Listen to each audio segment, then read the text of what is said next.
The knock came at exactly midnight, sharp enough to slice through the quiet and precise enough to feel intentional, and as the single dad froze with his hand on the sink and his child asleep down the hall, he knew, before he even reached the door, that whatever waited on the other side would change everything. He had been surviving in silence for weeks. Daniel's life had been measured in deadlines instead of dinners.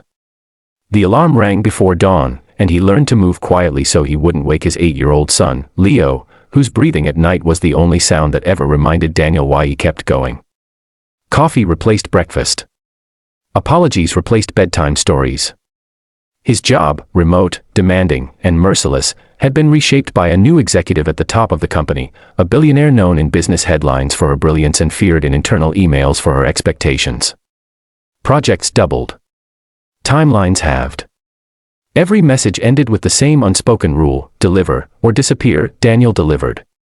He worked with one eye on his laptop and the other on his son's school chat, praying he wouldn't miss another reminder about a parent-teacher meeting. He muted his microphone to help with homework, typed code while stirring soup, and learned how to smile through video calls while exhaustion hollowed him out.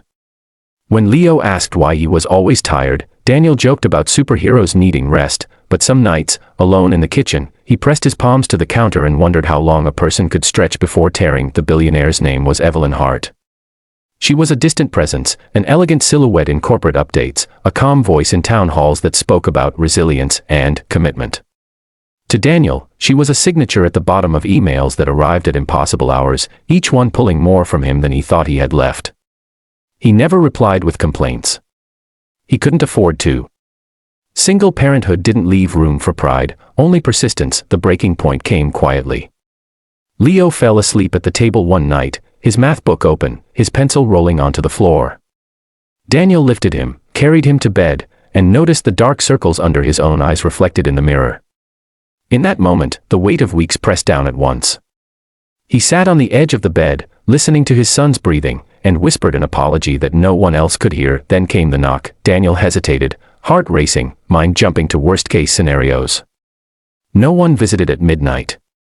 When he opened the door, the hallway light revealed a woman in a simple coat, her hair pulled back, her expression tired in a way no magazine ever showed. She looked at him not like a boss, not like a billionaire, but like someone who had carried a long day and finally set it down. "I'm sorry to come so late," she said softly. "I needed to see you." Daniel didn't know what to say. He only knew her face from screens, from articles that never mentioned weariness. Evelyn Hart stood in his doorway, rain on her coat, eyes searching his.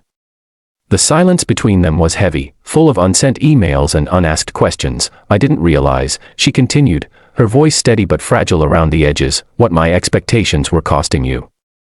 Or your son." Those words, so simple, so unexpected, cracked something open.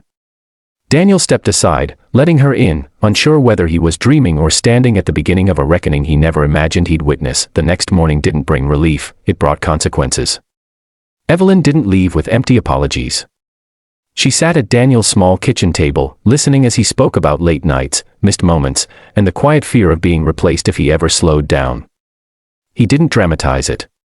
He didn't need to. Truth carried its own weight. Evelyn listened without interrupting, her gaze steady, her hands folded like someone absorbing a lesson she had paid dearly to learn. At the office, changes rippled fast. Deadlines were restructured. Teams expanded. Daniel's workload eased, not because he asked, but because someone finally saw. Yet the real challenge wasn't the schedule, it was trust. Daniel had learned to survive by expecting nothing. When Evelyn asked him to help redesign company policies for working parents, he hesitated, unsure whether this was a temporary shift or a passing moment of guilt. Weeks passed. Leo noticed first. His father laughed more. He came to school events. He cooked without checking his phone. One evening, as they built a lopsided tower of blocks, Leo asked, "Did your boss stop being scary?" Daniel smiled. She started listening. Evelyn visited again, this time in daylight, not as an executive but as a human being trying to repair what ambition had damaged.